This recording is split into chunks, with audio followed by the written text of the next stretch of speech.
for the second Marvin Goodfriend Memorial Lecture. This is our keynote for the conference. This lecture is named after Marvin Goodfriend, who was, of course, a key figure in this department's history. He was here from 1978 to 2005, including a stint as research director. Had a huge influence, not just within the department, but also in academia, as well as in the policy world. So I think it's fitting that we've got a speaker today who has also had a similarly big influence in both of these realms, Professor Maurice Obstfeld. Maurice, the class of 1958 professor emeritus at Berkeley. He's also a senior fellow at the Peterson Institute of International Economics. And many of us here know his huge body of work, which includes over 140 publications, especially in international macro and finance, on topics such as exchange rate dynamics, international financial flows, trade, monetary policy, all topics that are still super important in academia and that we still discuss here at the Fed.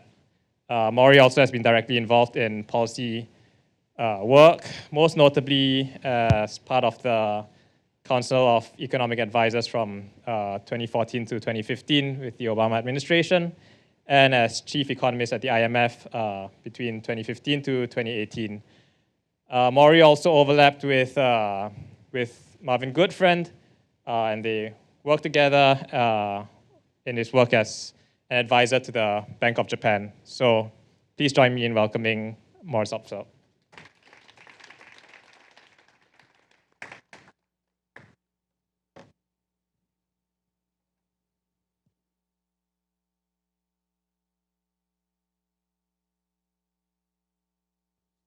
Turn on the mic. Can everyone hear me?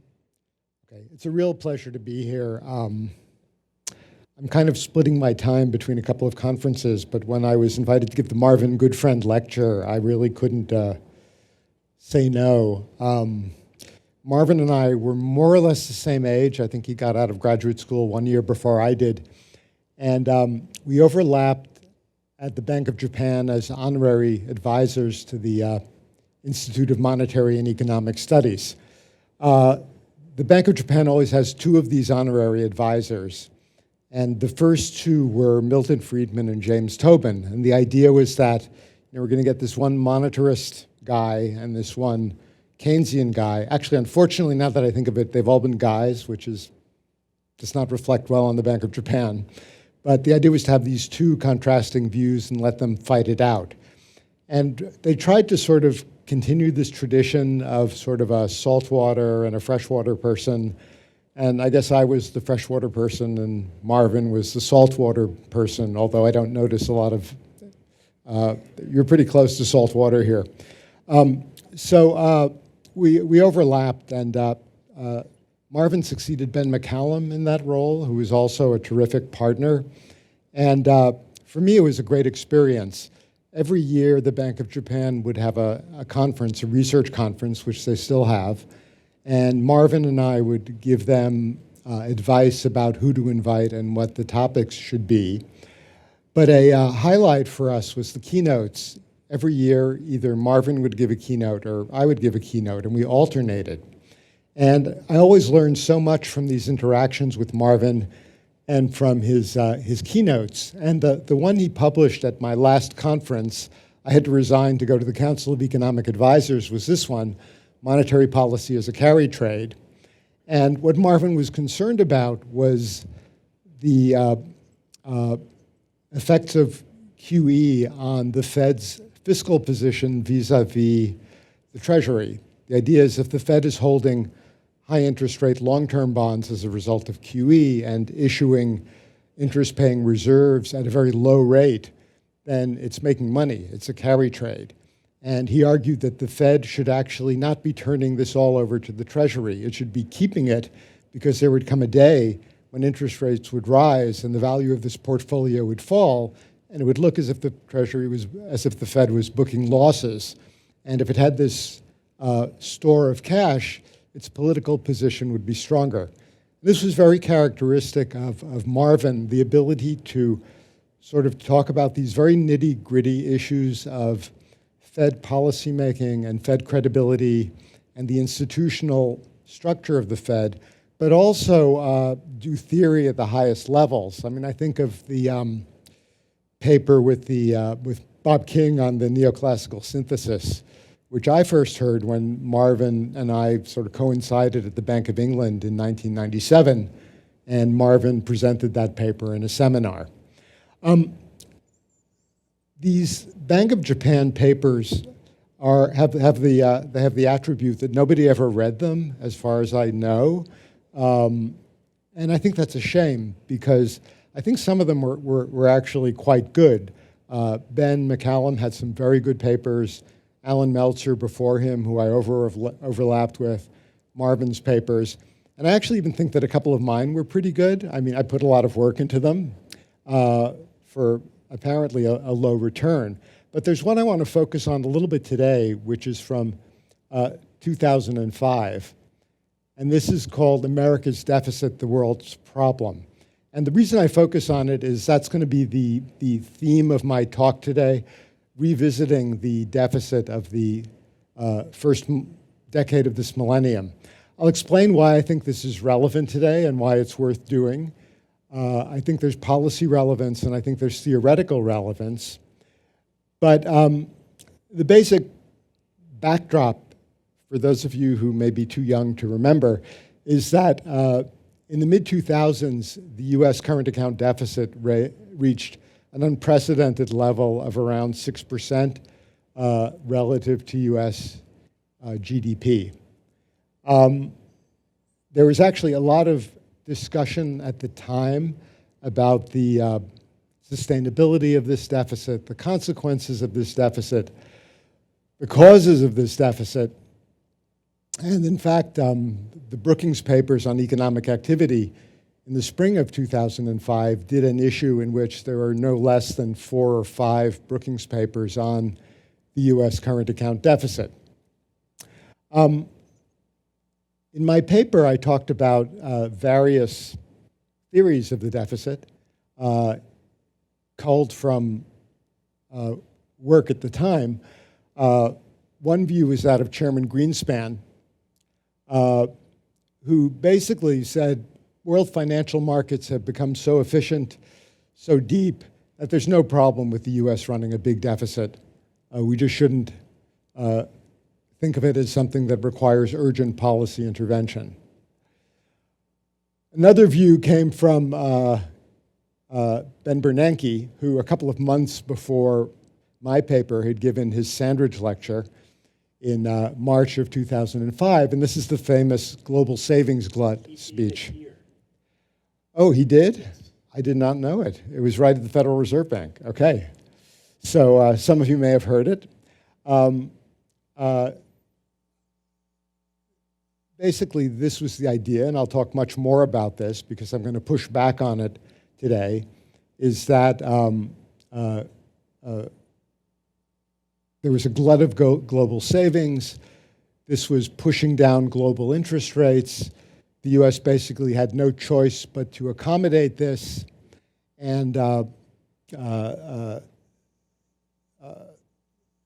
we shouldn't think of this as really a deficiency of US saving because it would have a globally deflationary effect to try to raise US saving.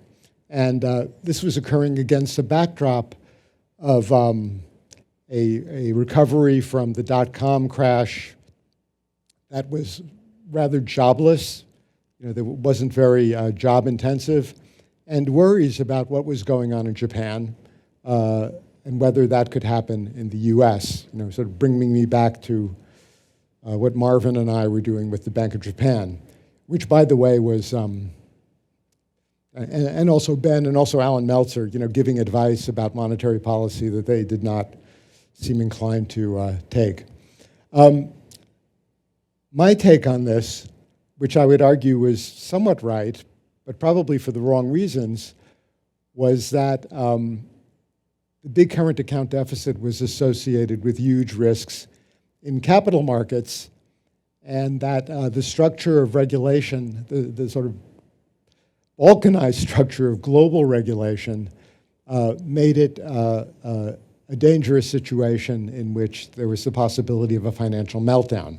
Now, in this quote, I tie it to a precipitous fall in the dollar. That turned out to be totally wrong because we had a financial meltdown coupled with a precipitous rise in the dollar. But we can come back to that later, perhaps over the drinks. The big US deficit didn't escape notice from the public sector at all. There was commentary from the ECB, from financial officials abroad, and also from the Bush White House. The 2006 economic report of the president addressed this issue. Now, I should mention that 2006 was the one year when Ben Bernanke chaired the Council of Economic Advisors. The senior trade economist on the CEA, the member in charge of international trade and international finance, was Matt Slaughter from Dartmouth. And the lore at the Council of Economic Advisors has it that Ben and Matt wanted to do a chapter on the US current account deficit. And the communications department in the White House said, well, we don't really want to talk about the deficit, so don't call it that. So they did this chapter, US capital account surplus. But it basically covered the same sets of issues. And the argument that I would make is that the attitude toward the current account deficit or capital account surplus at the time was far too complacent given what else was going on in financial markets. And so I think this bird was probably a more appropriate bird than the one they put on the cover of the economic report of the president. Now, why should we care about this 20 years later? And I would argue that these narratives that come out of the 2000s and out of the 2000s experience are very influential today. This experience was associated with the China shock, which has been written about by David Autor and co-authors and many other people. It's very much on people's minds today because it drives proposals from presidential candidate Trump. It drives narratives that have become prevalent in the Democratic Party as well. And it drives narratives coming from other sources that I think would be pretty injurious in terms of economic growth and stability. Are we worried about unfair trade and China's policies? And the solution that people propose is tariffs and decoupling from China. Do we think the dollar is too strong now and that we are therefore running big trade deficits for that reason? The answer some give is more presidential guidance on monetary policy. I'm not going to try to argue against that in this building. Is foreign saving excessive? Do we still have a savings glut? Well, some say, well, yes, and therefore we should tax capital inflows into the United States. So these are all elements of the current debate. Now, I think all of these views are erroneous and lead to erroneous policy approaches. Trade policy, as theory indicates, as I think experience shows, has a small and at best indirect effect on external imbalances, which are macroeconomic in nature. In fact, some of the biggest increases in the deficit in the 2000s occurred when US monetary policy and financial conditions were loose and the dollar was falling. And those point to me, and I'll try to make the case, to domestic US sources of the deficit. During those periods, capital wasn't so much pushing in as being pulled in. And I'm going to argue that Bernanke went too far when he wrote in the lecture he gave here, quote, that you can locate the principal causes of the US current account deficit outside US borders. And that's a direct quote from his speech. But this narrative remains compelling to many today, and I would say it's the prevailing narrative. In the January issue of Foreign Affairs this year, which is not one of the leading economics journals, but sometimes has very interesting stuff in it, Gordon Hanson wrote a review of a book by Robert Lighthizer from last year. Lighthizer was the trade representative in the Trump administration. If Trump is reelected, he'll likely be Secretary of Commerce. And he makes a very strong case, although I think a misguided case, that the US deficit problem over many decades is due to unfair trade practices. Gordon Hanson, who is one of the co-authors of the original China shock paper, by the way, says, no, trade deficits are macroeconomic in nature. That's the part I agree with. But he basically ties them to gluts of foreign saving, which strengthen the dollar, and through that mechanism lead to trade deficits. So I think that's something that is partially true, but is inadequate as a full explanation, and also leads to misleading policy conclusions. So let me talk about the savings glut model in a nutshell. This is well-known sort of undergraduate stuff. The model originates with a paper of Lloyd Metzler's in 1960, never published in a journal. But the basic idea is that we can think of an integrated global capital market where in two regions, or the two parts of this market, the home region and the foreign region, there are saving and investment schedules that depend on the real interest rate. Global capital mobility equalizes real interest rates. If the home country were forced to live in autarky, then its saving and investment schedules would intersect at a home autarky rate of interest, which is above the hypothetical autarky rate of interest in the foreign country, which is either richer in savings or more impoverished in terms of demand for investment. If you allow these countries to borrow and lend in an integrated market, the home country will run a deficit, the foreign country will run a surplus, the world interest rate will be intermediate between the two autarky rates, and in particular, in the Bernanke scenario, if you imagine that in the surplus region, saving rises, in other words, there's a rightward shift of the saving schedule, then global interest rates come down, the surplus of the foreign country rises, the deficit of the home country increases, and that in a nutshell is what Bernanke argued. This model is incomplete in some serious ways, and I'll talk about some of those. First of all, real interest rates are not the same internationally. This can be because of deviations from purchasing power parity, risk premia, liquidity premia of the sort we just talked about, balance sheet constraints. I'm not even going to put in here barriers to capital movement, but these are actually important in practice as well. And I believe that over a significant horizon, central bank policies affect real interest rates. These frictions in the global capital market give room for central bank policies to do so if exchange rates are flexible. General financial conditions also matter. Saving and investment are not governed entirely by the real rate of interest. And affecting the latter are not just the net capital flows that I showed you in the nutshell diagram, but also gross capital flows. Just to look at one of these sources of friction,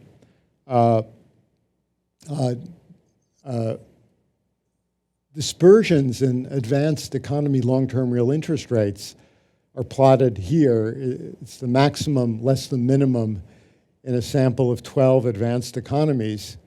And you can see that the deviations are actually pretty big and pretty persistent. Now these rates do tend to trend together. All advanced country interest rates have tended to fall over the last few decades, but the differences can be very big. Also, financial conditions matter, and if we go back to this period of the 2000s, they were very, very weak, notably weak in that period. That's not the only period in which they were weak, but that is a period of notable looseness in financial conditions. So what is the global saving glut narrative? In a nutshell, the Asian financial crisis, which occurred in over 97, 98, set off precautionary saving and reserve accumulation in emerging markets, especially in East Asia. China was also involved in this, but not because it was hit by the crisis for its own reasons. Saving by energy exporters added to the world glut. Global interest rates fell, igniting housing bubbles around the world, and global portfolio funds flowed to the US, causing the dollar to appreciate and leading to a large and growing US trade deficit and current account deficit. What about China? Well, there's a whole strand of literature from the 2000s that I don't want to review here on what China was doing. Prominent in this was work by Mike Dooley, David Folkerts-Landau, and Peter Garber on what they called Bretton Woods, the revived Bretton Woods system, Bretton Woods 2.0. I don't know if they called it that. I think that was too early in the computer age for them to talk about Bretton Woods 2.0. But China was had been liberalizing its external sector. It was admitted to permanent normalized trading relations status with the U.S. and to the WTO at the beginning of this decade. There were Chinese exports supposedly flooding into the U.S., causing this China shock that I referred to. There was talk of a negative effect on U.S. inflation, which may have driven the Fed to keep policy interest rates lower for longer. According to the idea that China was critical to this, this helped drive the housing boom, which in turn worsened the external deficit. And this is you can view it as either part of the GSG narrative, in which China's surplus is a main driver, or as a complement to that narrative. So I want to ask, how well does the theory of the global saving glut actually fit the data? So I'm going to look at a few different sorts of pieces of evidence. First of all, I want to look at reserves of central banks, foreign exchange reserves, but mainly the pattern of global imbalances broadly. I also want to look at interest rates. And I'll point out that there's no sharp fall in global interest rates immediately after the Asian crisis. It just doesn't happen. Real rates do fall starting in 2000 and 2002, but then they stall before reversing. And one interesting factoid in evaluating to what extent was the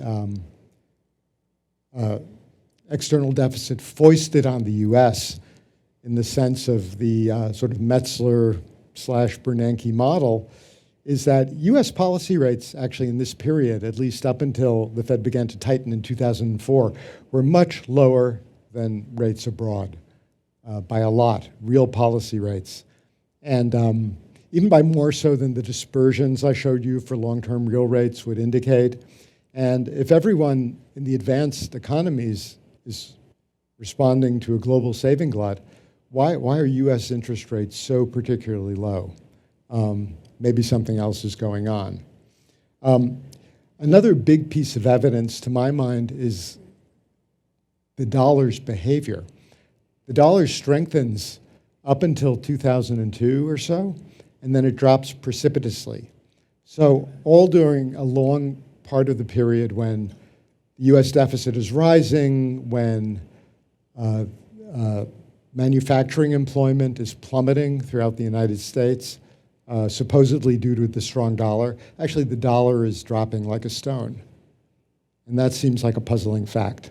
And I'll present some hypotheses and a little model for how we might understand that. Okay, so reserve accumulation. This is often pointed to as part of the, a key part of the narrative of the saving glut. And I just want to get you to look at this picture of global reserve growth. Blue is advanced economy reserves. Brown is emerging and developing economy reserves. 2005 is when Ben, comes to this building and gives the talk. Some of what we think about reserve growth is clearly retrospective because it really took off later, and in particular after the global financial crisis. It's certainly a factor leading up to it, but hard to say it's really a dominant factor in what's happening to interest rates. And Krishnamurthy Viswanathan work that was referred to earlier somewhat addresses the interest rate effects of foreign reserve purchases, but they're just not as big, nearly as big as they became. What about world saving? Well, this is a breakdown of world saving, and I want to not spend a lot of time on the breakdown, but sort of look at the totals. So it's true that it rises a bit in the early 2000s, but there's also a sort of fall in world saving as the dot-com collapse happens and investment falls throughout the world. The biggest increases actually occur later, toward the later 2000s and in connection with the global financial crisis. Just the extent of the increase in world saving is just not that impressive to me.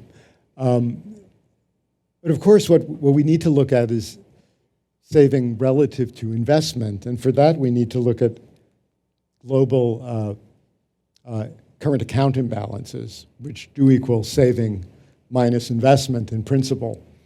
So this chart is one that we like to use at the IMF quite a bit because it encapsulates the entire pattern of global imbalances. And the dark blue lines down here are the US. So I want you to keep those in focus. Tan up here is Japan. China is yellow, and oil exporting developing countries are in green. And unfortunately, the data are imperfect. So ideally, the sum of global current account surpluses would equal the sum of deficits, which is the same as saying that global saving equals global investment, but there are serious gaps in the data. And in this early period, these black bars, which measure that discrepancy, suggest that there's a significant missing surplus in the world. In other words, the counterparts of the deficits that we can measure in terms of surpluses are not fully known. This switches around the mid-2000s to become a missing current account deficit. In other words, the sum of surpluses is greater than the sum of deficits that we can actually measure. And unfortunately, we don't have a great idea for why these discrepancies appear, why they switch from surplus to deficit, but they're big. So any attempt to look at this period in the sort of early 2000s is bedeviled by the fact that for some of that time, there are these big black bars which indicate that we don't even know where the surpluses are that are behind or that are counterparts of the US deficits. With that being said, in terms of what we can measure, you can see the enormous growth in the US deficit. You can see that the Chinese surpluses don't really become that great as a proportion of global GDP. And these numbers are, by the way, all percentage of global GDP. Just don't become that great until around the global financial crisis. The oil exporting countries' surpluses grow quicker, but this is in a context where world interest rates and liquidity are driving, helping to drive commodity prices higher, There's pretty buoyant global growth, particularly in emerging markets. And the sort of East Asian crisis countries, other than China, other East Asia, are these light blue bars, which are kind of not that big.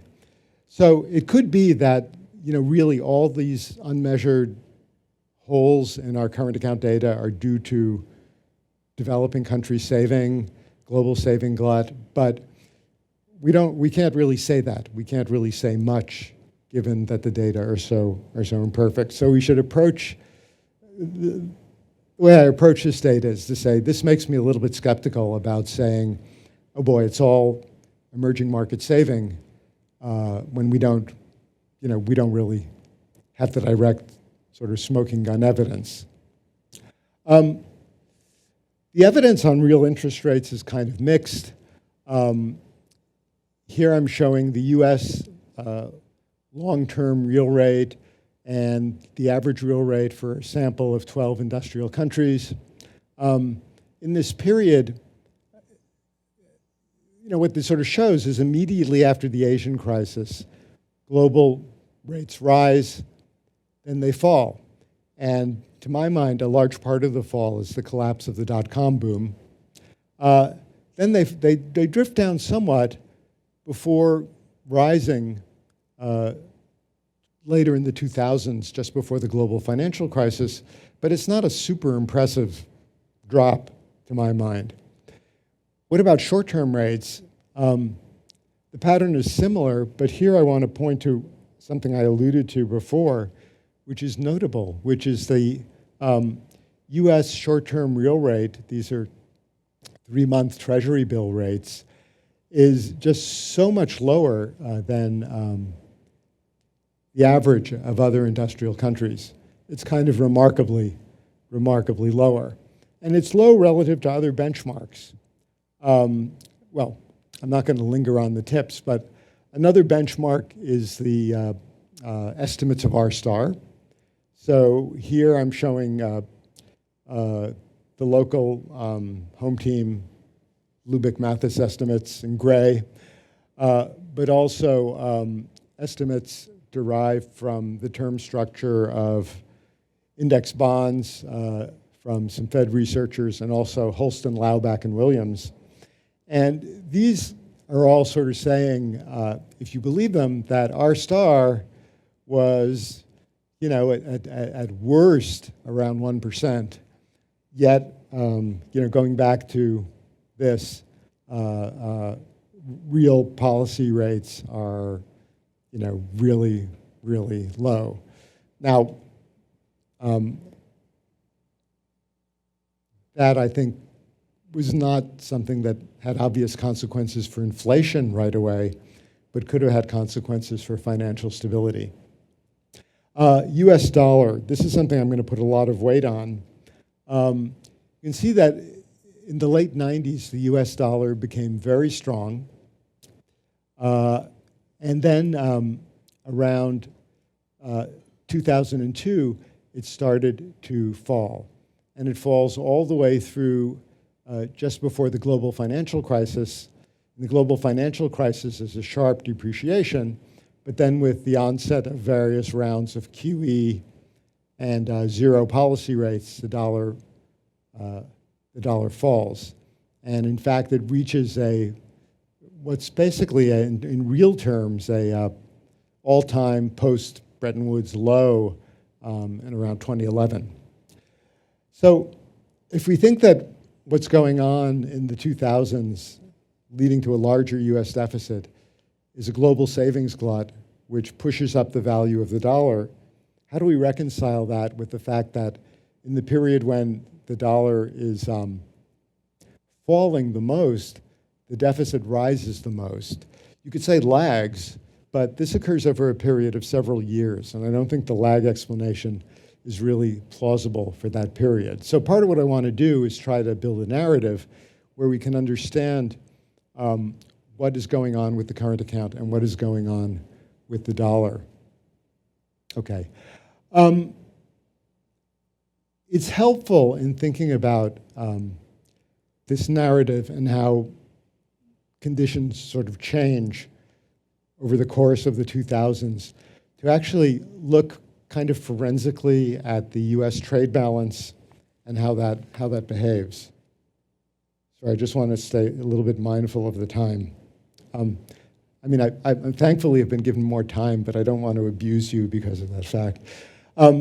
So I'm not going to talk about the current account. That's actually a fascinating topic in itself because the current account, of course, is you take these net exports, which is exports of goods and services minus imports of goods and services, add net transfers, which are small, and then add the net investment income from the US's external portfolio, and you get the current account.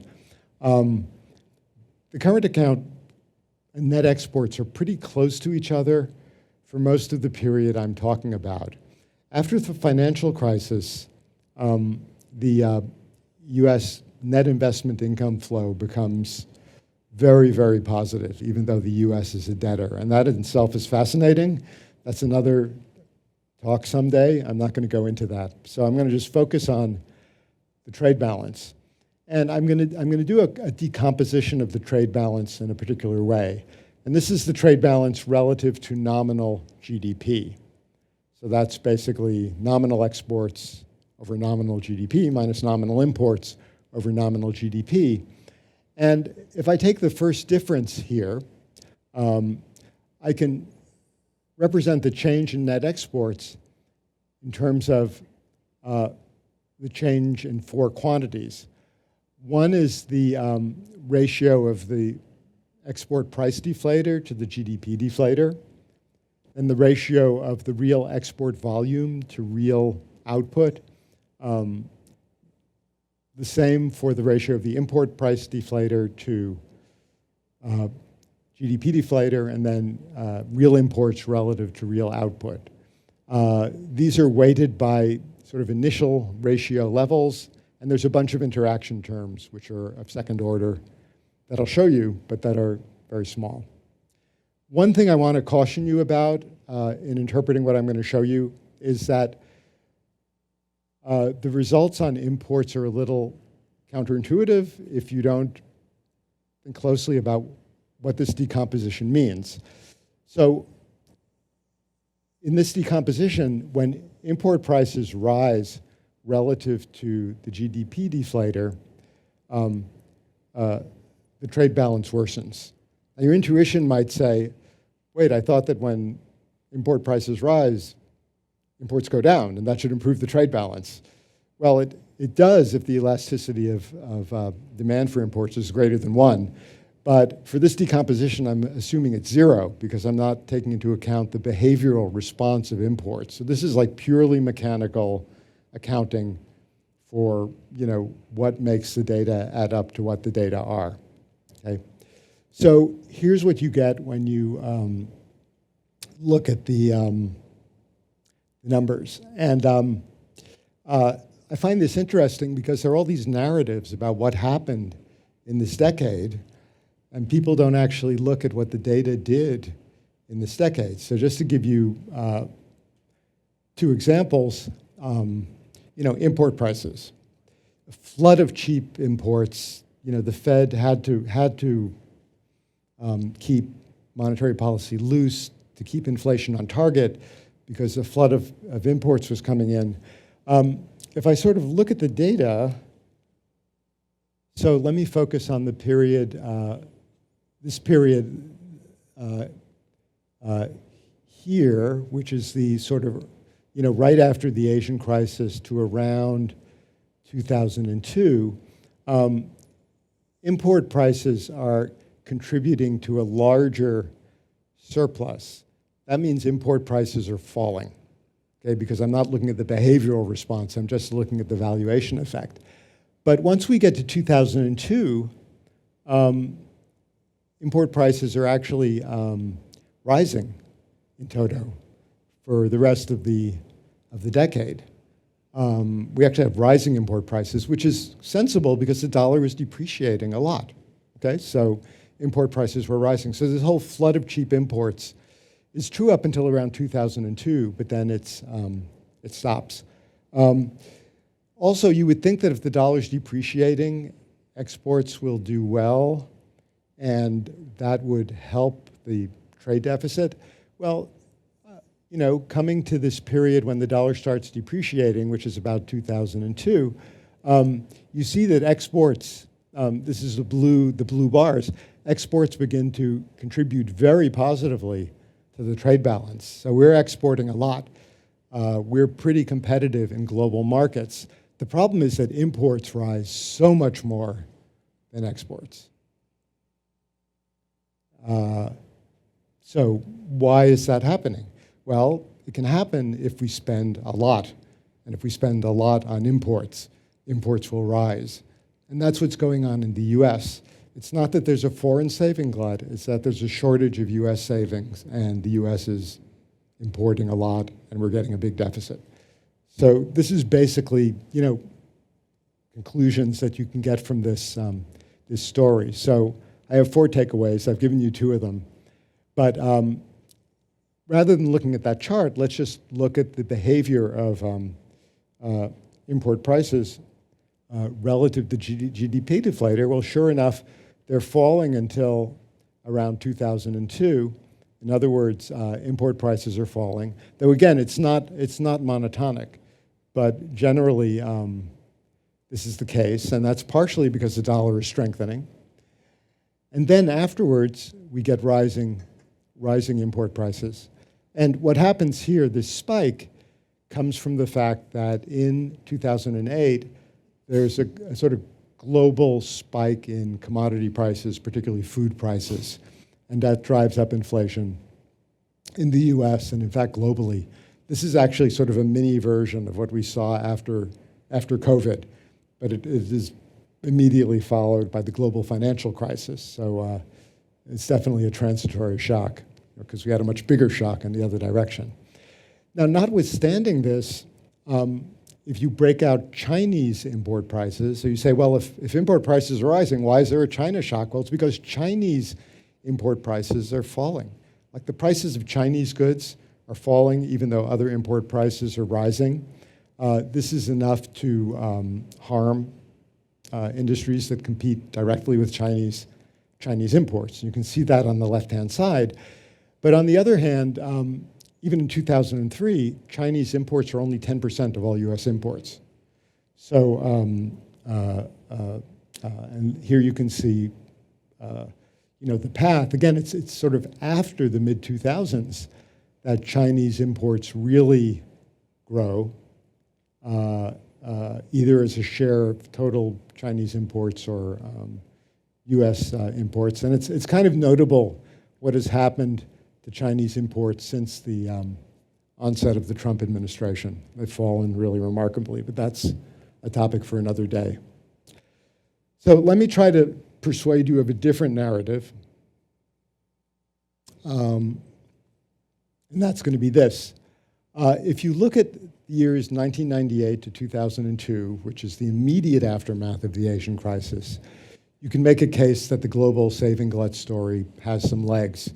Again, it's not completely consistent with the data, to my mind.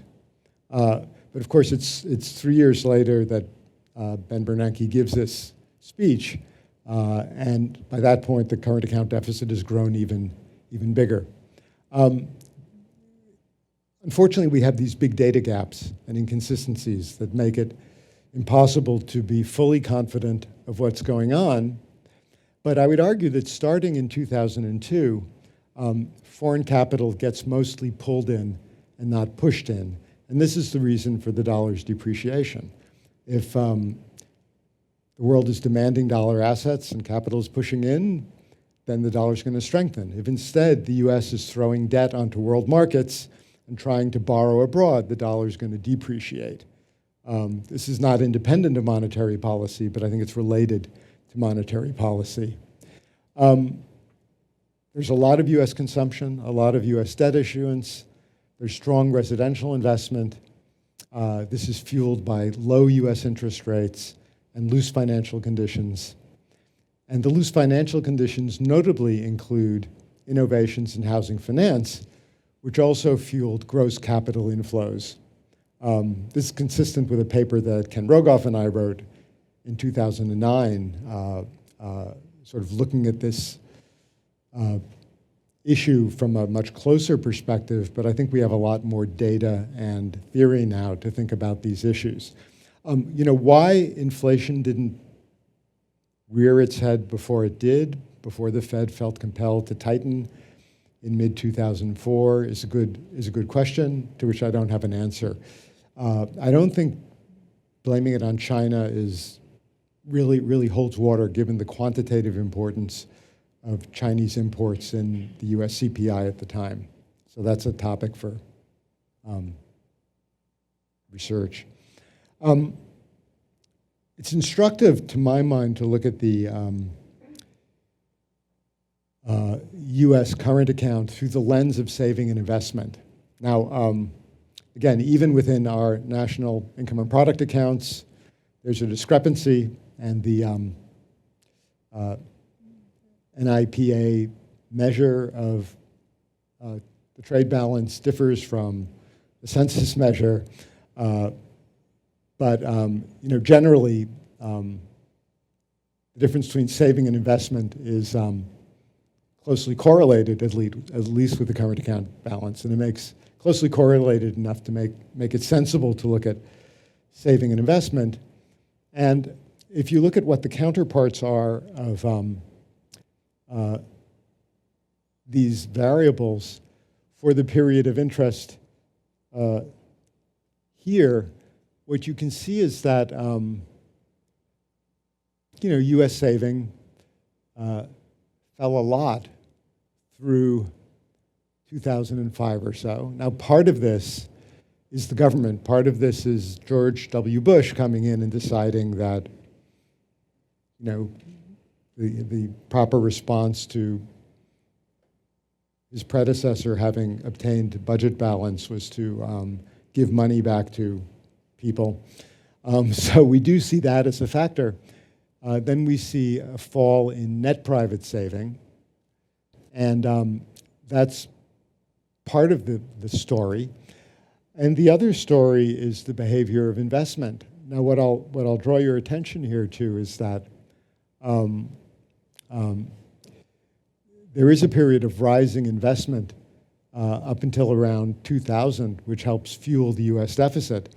That's no doubt somewhat related to the dot-com boom and the appreciation in the U.S. equity market. Then investment falls for a while after the dot-com collapse, but then later in the 2000s it rises, private non-residential investment. Residential investment is the biggest driver of investment and therefore of the current account deficit. And one point that others have made is that if really what's going on in this period here is global saving glut, why did investment fall? I mean, if there's a global saving glut, it lowers global interest rates, it raises world investment, what's going on? So there are some inconsistencies with the story. So part of what's inspired me to revisit this is, as I said, some more recent academic work post what Ken Rogoff and I did many years ago.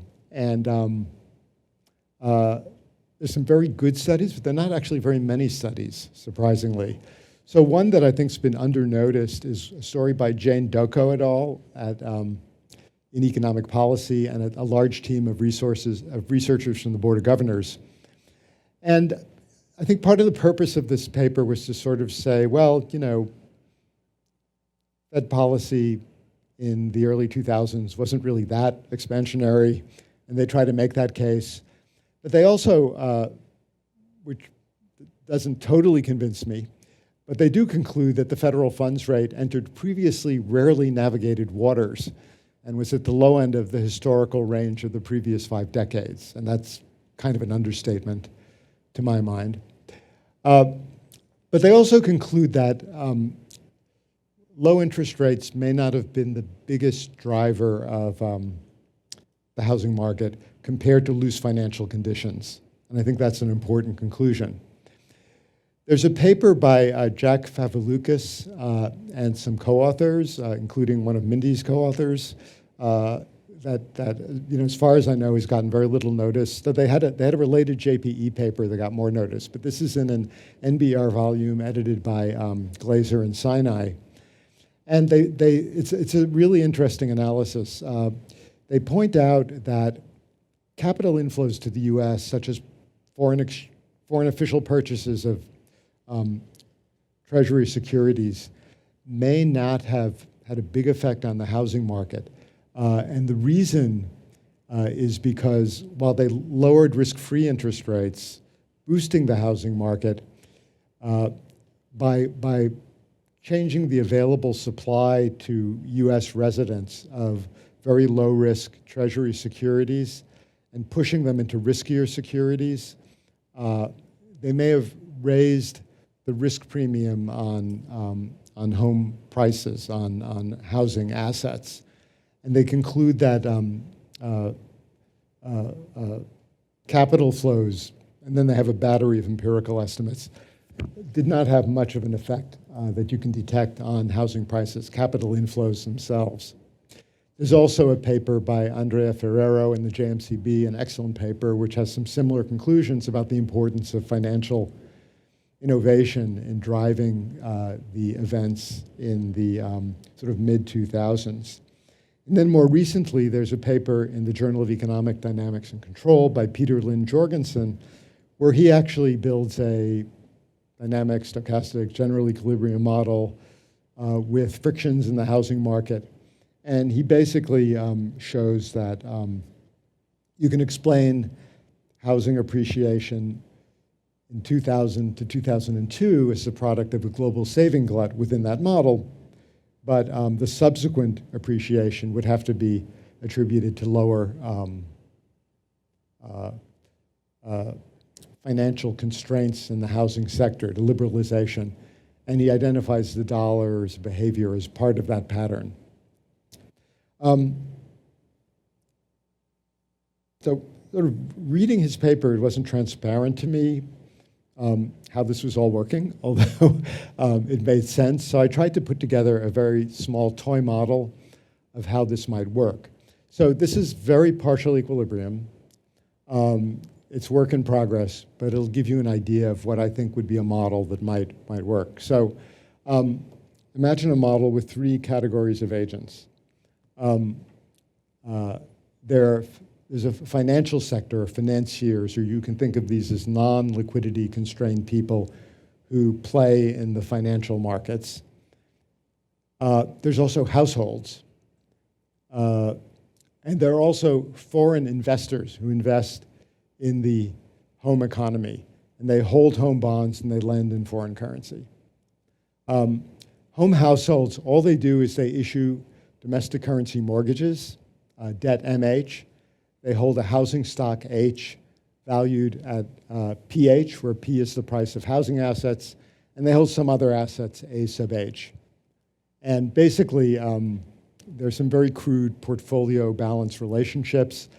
These, I think, can be justified in a model of financial frictions, such as have become popular now in the exchange rate literature pretty easily. But basically, the household derives some fraction of its wealth, W sub H, to housing wealth. That depends on the interest rate available on bonds, domestic currency bonds, and pi, which is the rate of housing appreciation. Now here I'm basically not going to endogenize expectations. I think that can be done, but I don't think it adds that much. And I'm assuming that central banks stabilize the price level and peg nominal interest rates. The household also has some level of desired mortgage debt that's related to its wealth. And its mortgage debt is related to its housing equity by the housing collateral constraints, which is, I'm getting very messed up here, which is this last equation. Well, basically, there's a fraction theta of your housing wealth that you can borrow against. It's the loan-to-value ratio. and it's less than 1. Financiers, they hold home and foreign bonds subject to the constraints that I have below. It's basically a wealth constraint, so there's some demand for foreign bonds, some demand for domestic bonds. E is the exchange rate, which is the domestic currency price of foreign exchange. So that's obviously going to play a key role in this analysis. Finally, foreign investors issue foreign currency debt to the home financiers.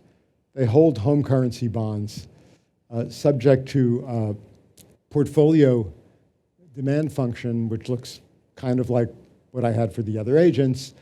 There's some fraction of foreign wealth, W star, that they want to hold in, that they want to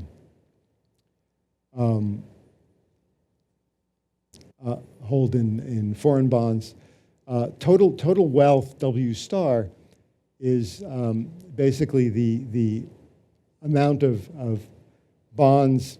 Basically, B star is their foreigners' holdings of domestic bonds valued in domestic currency.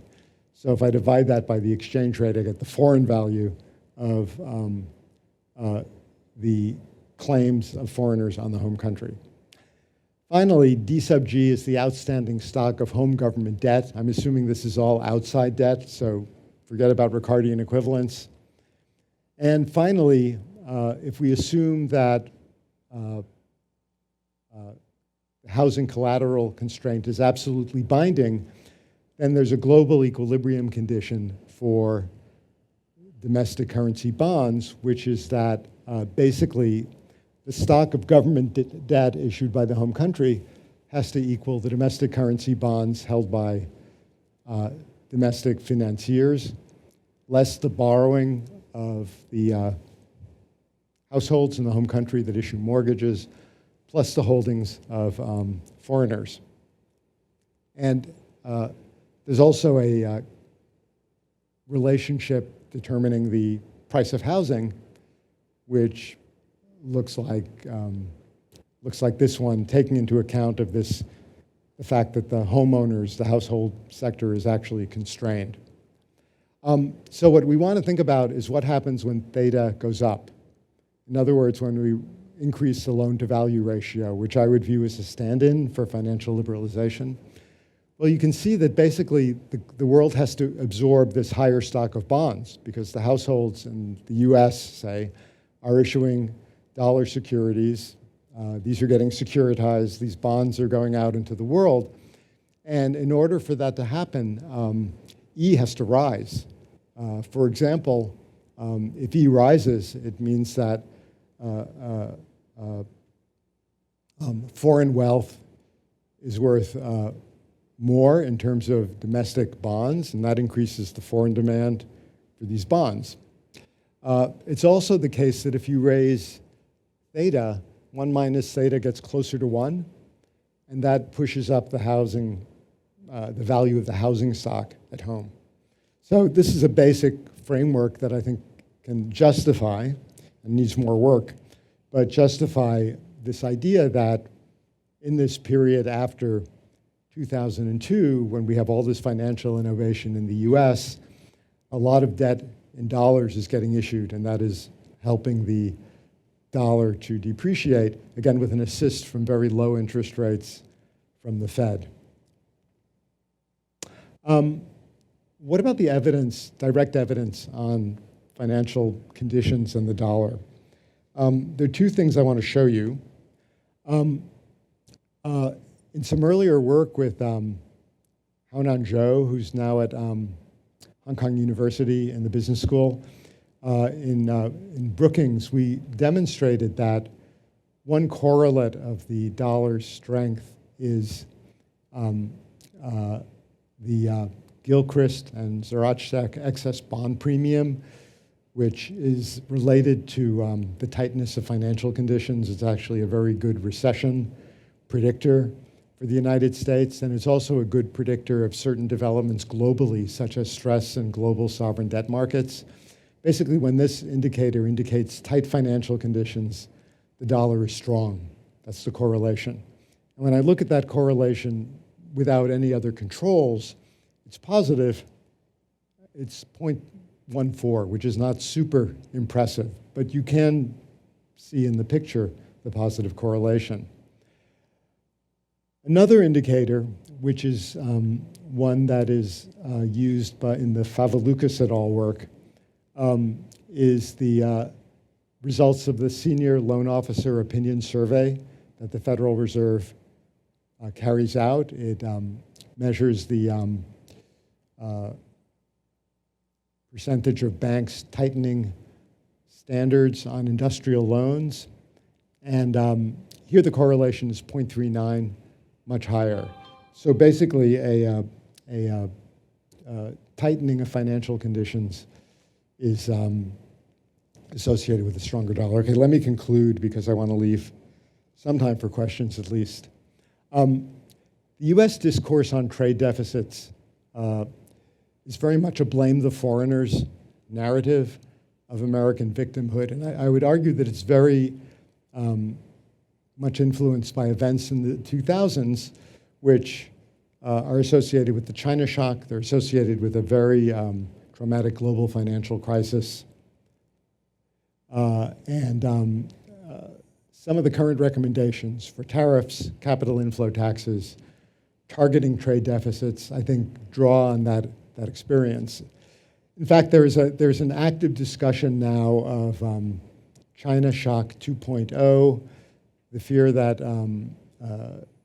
Chinese exports driven by subsidies and industrial policy, for example, in electric vehicles, will, with overcapacity, will have similar effects to what happened in the 2000s.